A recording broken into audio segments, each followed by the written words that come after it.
Hello, hi, welcome all the competitive warriors and would-be teachers. This is your Kiran Kodumuru. Welcome back to our DSC tips and tricks class.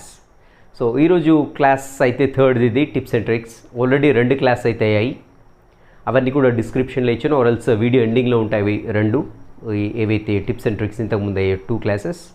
So ఈరోజు క్లాస్లో వచ్చేసి మనం ఏంటంటే perspective in education దాంట్లో చూద్దాము. So దాంట్లో వచ్చేసి మనకి కొన్ని కమిటీలు అనేవి ఉన్నాయి. సో విద్య పైన వేసినటువంటి కమిటీలు అవి స్వాతంత్రం కంటే ముందు, సో బిఫోర్ ఇండిపెండెన్స్ కొన్ని కమిటీలు ఉన్నాయి, నెక్స్ట్ ఆఫ్టర్ ఇండిపెండెన్స్ కొన్ని కమిటీలు ఉన్నాయి. సో అదేవిధంగా ఒక 2-3 ఆర్టికల్స్ని ఏ విధంగా ఈజీ మేనర్లో గుర్తుపెట్టుకోవాలో ఈ క్లాస్లో మనం డిస్కస్ చేద్దాం. లేట్ ఎందుకు ఇంకా చూద్దాం ఏంటనేది. సో ఫస్ట్ చూద్దాం ఇక్కడ మనకి స్వాతంత్రం కంటే ముందు, స్వాతంత్ర్యం కంటే ముందు ఉండేటువంటి కమిటీలు,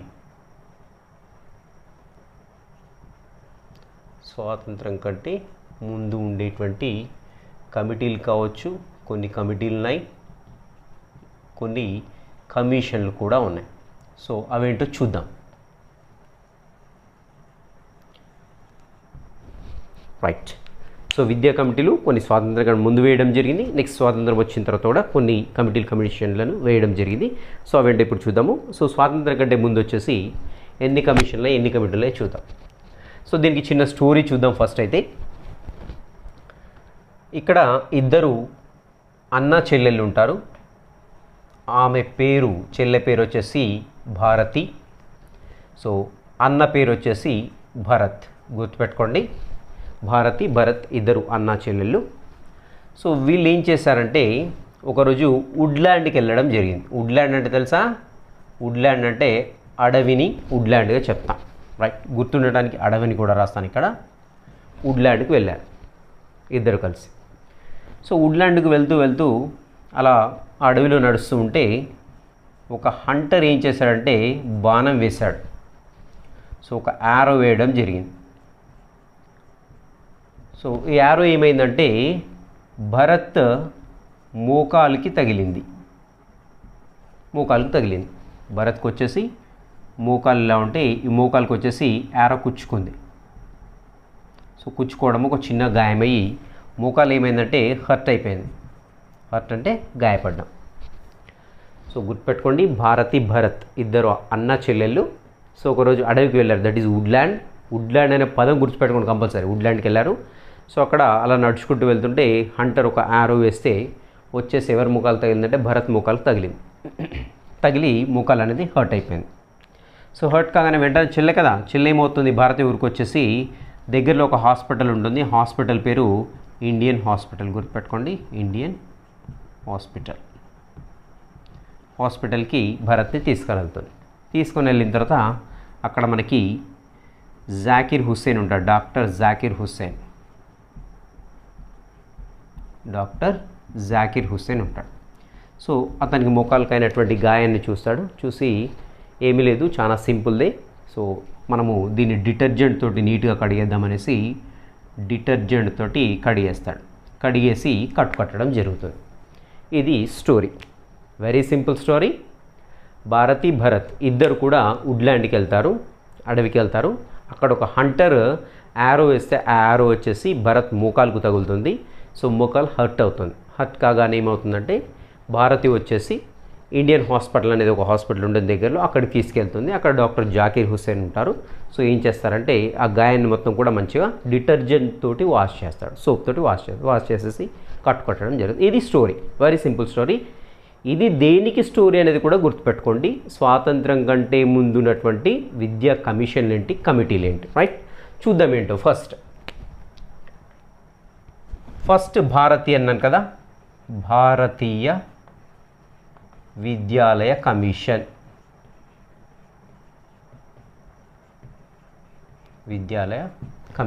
రైట్.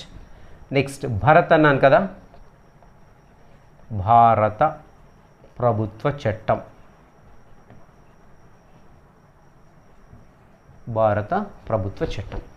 ఓకే, ఇది వచ్చేసి ఫస్ట్ది, ఇది వచ్చేసి సెకండ్ది.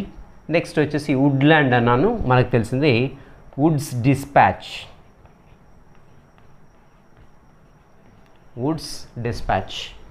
నెక్స్ట్ హంటర్ అని చెప్పాను ఇక్కడ మీకు ఈజీగా గుర్తుంటుంది. Hunter commission, Hunter commission, right. Next ఇక్కడ మోకాలు అన్నాను కదా, Macaulay minutes of education,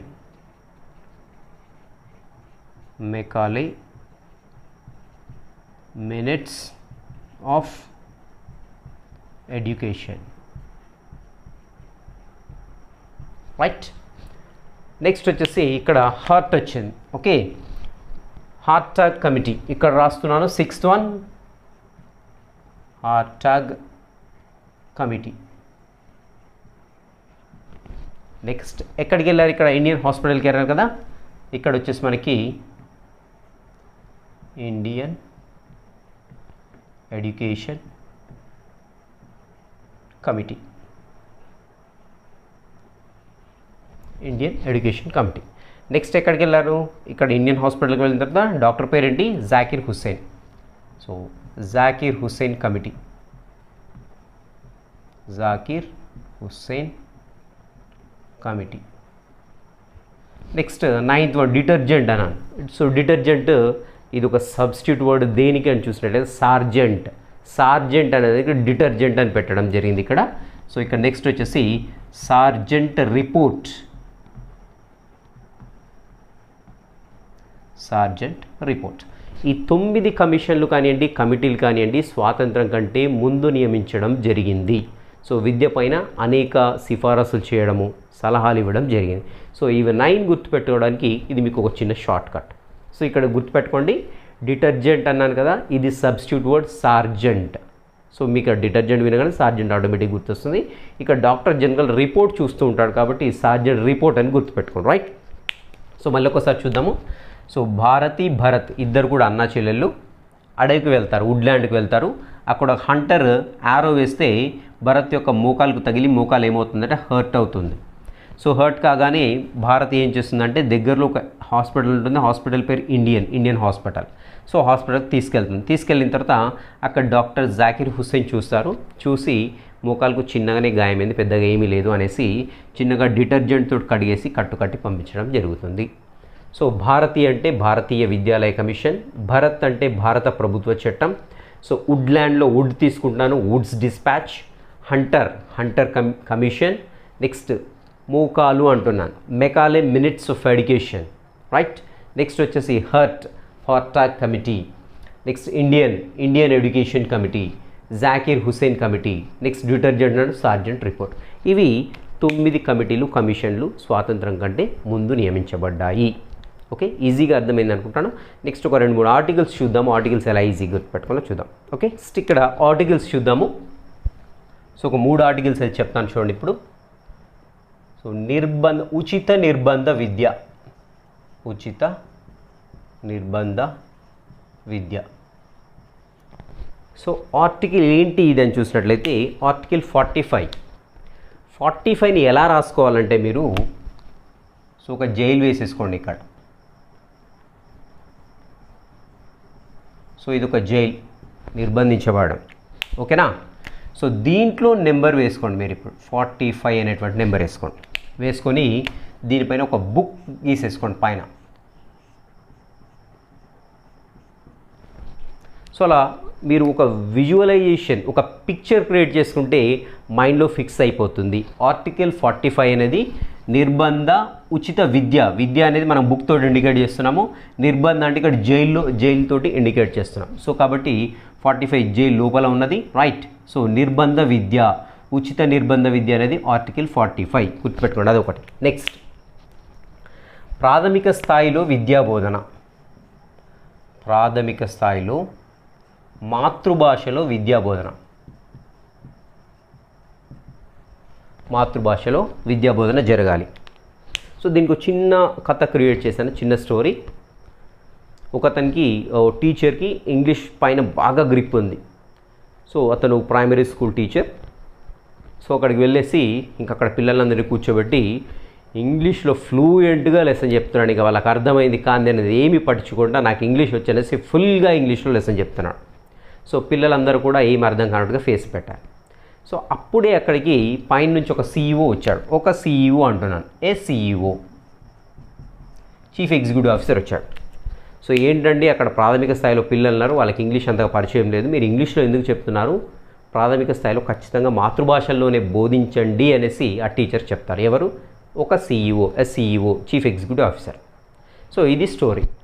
so ఏంటి ఇప్పుడు దీని ఆర్టికల్ ఎలా గుర్తుపెట్టుకోవాలంటే, సి అనేది థర్డ్ లెటర్, ఇంగ్లీష్లో గుర్తుపెట్టుకోండి, థర్డ్ లెటర్, రైట్. ఈ అనేది ఫిఫ్త్ లెటర్, రైట్. సో ఇక్కడ ఓ అనేది గుర్తుపెట్టుకోండి, ఓ అనేది ఇంగ్లీష్ లెటర్ తీసుకోవద్దు. ఓ జనరల్గా 15 ఉంటుంది, బట్ ఇక్కడ 15 కాదు, ఇది 0ని 0గానే తీసుకోండి, 0ని 0గానే తీసుకోండి. ఈ ఏ ఏదైతే ఉందో ఇక్కడ ముందు వేసేసుకోండి, చివరిలో వేసుకో, ఆల్రెడీ ముందు ఏ ఉన్నది కదా, దీన్ని 350A. ఇది ఆర్టికల్. ఏం చెప్తుంది ఈ ఆర్టికల్ అని చూసినట్టయితే, ప్రాథమిక విద్యా బోధన మాతృభాషలో జరగాలని చెబుతుంది. చెప్పాను కదా, స్టోరీ గుర్తుపెట్టుకోండి, వెరీ సింపుల్. ఎవరు వస్తారు చెక్ చేయడానికంటే CEO వస్తారు, ఏ CEO వస్తారు, వచ్చి ఇలా మాతృభాషలోనే బోధన చేయండి అని చెప్తాం. సో దాన్ని సింపుల్గా సి అనేది థర్డ్ లెటర్, ఈ అనేది ఫిఫ్త్ లెటర్, ఓ అనేది 0గా గుర్తుపెట్టుకోండి, ఈ ఏ ముందున్నది వెనక్కి వచ్చేస్తుంది. అది ఆర్టికల్ 350A ఆర్టికల్. ప్రాథమిక విద్యా బోధన మొత్తం కూడా మాతృభాషలో జరగాలని చెప్తుంది. సో ఇంకో ఆర్టికల్ చూద్దాము. స్త్రీ విద్యకు సదుపాయాలు కల్పించాలి. స్త్రీ విద్యకు సదుపాయాలు కల్పించడం. సో మరి ఇది ఎలా గుర్తుపెట్టుకోవాలి, స్త్రీ విద్యకు సదుపాయాలు అని చూసినట్లయితే, ఒక అమ్మాయి బాగా చదువుతుంది. సో అమ్మాయి ఏజ్ వచ్చేసి 15 years. సో ఇంకా అమ్మాయి తల్లిదండ్రులు మాట వినకుండా ఒక అబ్బాయికి ఇచ్చేసి పెళ్లి చేస్తారు, బాల్య వివాహం చేసేస్తారు. అబ్బాయి ఏజ్ వచ్చేసి 16 years, అమ్మాయి ఏజ్ వచ్చేసి 15 years, అబ్బాయి ఏజ్ వచ్చేసి 16 years. అమ్మాయికి చదువుకోవాలని చాలా ఇంట్రెస్ట్. సో కాబట్టి ఏం చేస్తుందంటే, అమ్మాయి స్ట్రైక్ చేస్తూ ఉంటుంది, స్త్రీలకు విద్యను కల్పించాలి అనేసి స్ట్రైక్ చేస్తుంది. ఎన్ని రోజులు స్ట్రైక్ చేస్తుందంటే 1 నుండి 3 రోజులు చేస్తుంది. సో భర్త కదా కంపల్సరీ సపోర్ట్ చేయాలి కదా, ఆమెతో పాటుగా ఫస్ట్ డే కూర్చుంటాడు ఆ యొక్క స్ట్రైక్లో, కూర్చొని పాల్గొని నెక్స్ట్ ఇతను ఇంటికి వెళ్ళడం జరుగుతుంది. ఈమె మాత్రం 1 నుంచి 3 రోజులు ఖచ్చితంగా కూర్చొని స్ట్రైక్ చేస్తుంది, స్త్రీలకు విద్య కావాలి అనేసి, రైట్. సో కాబట్టి స్త్రీలకు విద్యా సదుపాయాలు కల్పించాలనేసి ఈ అమ్మాయి 15 years అమ్మాయి స్ట్రైక్ చేసింది. ఎన్ని రోజులు అని చూసినట్టయితే 1 to 3 days చేసింది. ఈ అబ్బాయి కూడా స్ట్రైక్ చేశాడు, ఆమెకు సపోర్టివ్గా భర్త కాబట్టి. సో 1 day మాత్రమే చేయడం జరిగింది. సో ఇది వచ్చేసి ఏంటంటే మనకి స్త్రీలకు విద్యా సదుపాయాలు కల్పించడం. సో చూడండి ఇక్కడ ఆర్టికల్ 15(1), ఓకే, 3, 15(1) అండ్ 15(3), అదేవిధంగా 16(1). సో ఈ ఆర్టికల్ వచ్చేసి ఏంటంటే స్త్రీలకు విద్యా సదుపాయాలు కల్పించాలి అనేటువంటి ఆర్టికల్ అనమాట. 15(1), 3 అండ్ 16(1) ఇవి వచ్చేసి ఆర్టికల్స్. నెక్స్ట్ ఇప్పుడు స్వాతంత్రం తరువాత ఎలాంటి విద్యా కమిటీలు నిర్వహించబడ్డాయో, సో ఎలాంటి కమిషన్లు విద్య పైన వేయడం జరిగిందో అవి వాటికి కూడా ఒక చిన్న స్టోరీ చూద్దాము. సో ఈజీగా ఉంటుంది, రైట్. ఇప్పుడు స్వాతంత్ర్యం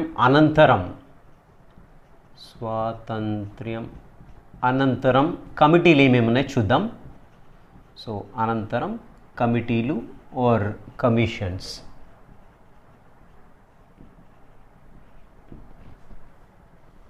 సో దీనికి కూడా ఒక చిన్న స్టోరీ అయితే చెప్తాను, వినండి. So very simple story. So ఇక్కడ మనకి 3 ఫ్రెండ్స్ ఉంటారు, రాధాకృష్ణ, రామూర్తి, నెక్స్ట్ వచ్చేసి మనకి జనార్దన్ రెడ్డి. సో వీళ్ళు 3 కూడా ఒక రూమ్మేట్స్ అనమాట. ఒక రూమ్ తీసుకొని, ఎక్కడ కోటిలో ఒక రూమ్ తీసుకొని 3 కూడా రూమ్లో ఉంటారు. సో మనకు తెలిసిందే కదా, సో కొంతమందికి కొన్ని డ్యూటీలు అసైన్ చేస్తారు రూమ్లలో. సో జనార్దన్ రెడ్డి ఏంటంటే బయటికి పోయి వెజిటేబుల్స్ తీసుకురావడము, వంట చేయడం Janardhan Reddy duty. So remaining వీళ్ళిద్దరిని ఇంకా బయట ఇంకా ఎక్స్ట్రా పనులు ఏమైనా చూసుకోవడము, ఇంకా రూమ్లో సెట్ చేసుకోవడం, మొత్తం కూడా వాళ్ళిద్దరి పని. సో వీళ్ళు ఏం చేస్తారంటే, రాధాకృష్ణ, రామూర్తి, జనార్దన్ రెడ్డి మొదలగువారు, గుర్తుపెట్టుకోండి, మొదలగువారు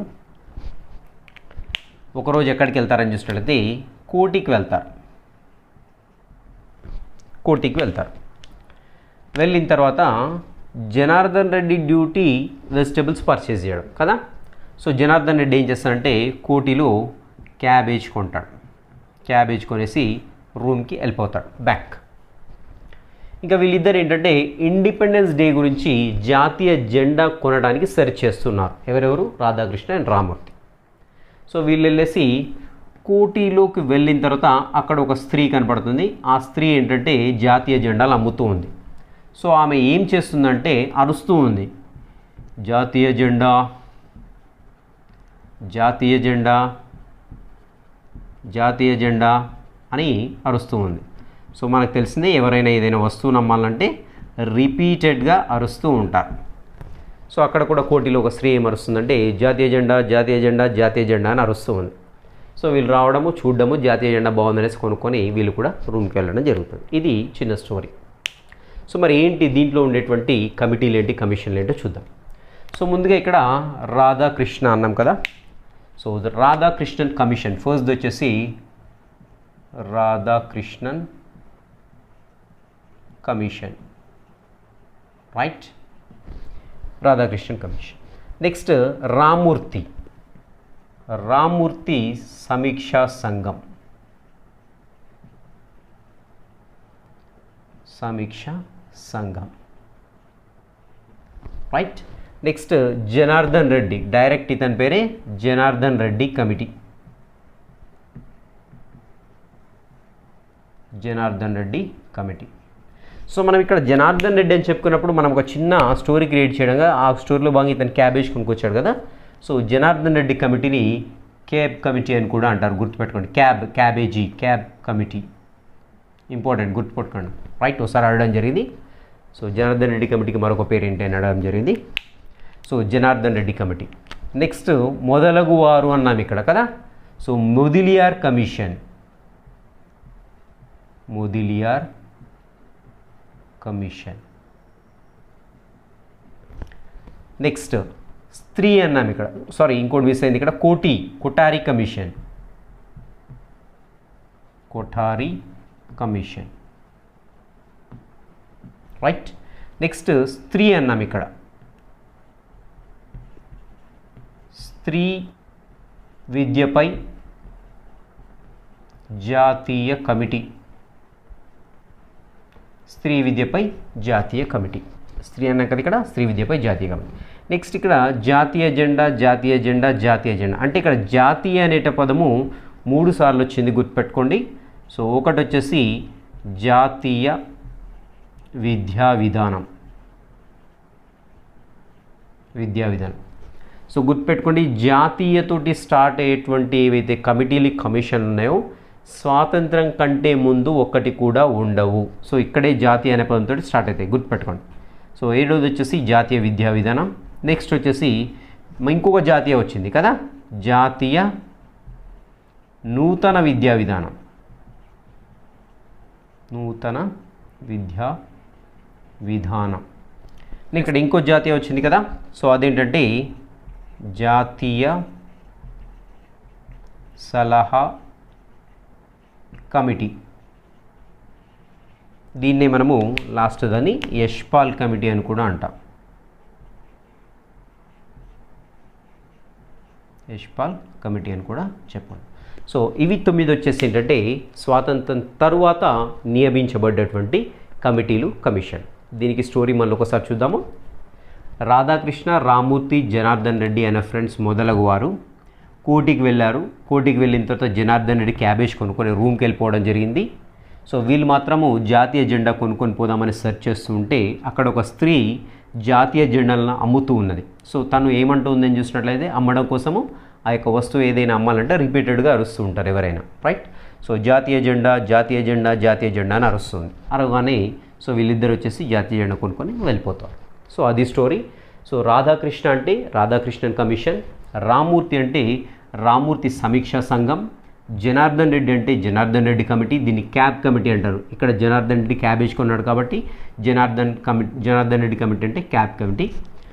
మొదలగువారు అంటే మొదిలియార్ కమిషన్, కోటి అంటే కొఠారి కమిషన్, స్త్రీ అంటే స్త్రీ విద్యపై జాతీయ కమిటీ, జాతీయ ఇక్కడ 3 సార్లు వచ్చింది కాబట్టి ఒకటి ఫస్ట్ జాతీయ వచ్చేసి జాతీయ విద్యా విధానం. నెక్స్ట్ రెండవ జాతీయ వచ్చేసి జాతీయ నూతన విద్యా విధానం, ఇంకో జాతీయ వచ్చేసి జాతీయ సలహా కమిటీ, దీన్ని యశ్పాల్ కమిటీ అని కూడా అంటారు. సో ఇవి వచ్చేసి నెక్స్ట్ మనకి స్వాతంత్రానంతరం ఉన్నటువంటి కమిటీలు, కమిషన్, రైట్. సో ఈ వీడియోతోటి వీటికి అయితే షార్ట్ కట్స్ అయితే మీకు అర్థమైనాయి అనుకుంటాను. సో మీకు యూస్ఫుల్గా అనిపిస్తే వీడియో తప్పకుండా మీ ఫ్రెండ్స్కి కూడా షేర్ చేయండి, నా ఛానల్ని ప్రమోట్ చేయండి. Please like my video. Okay, till the next meet, have a great day.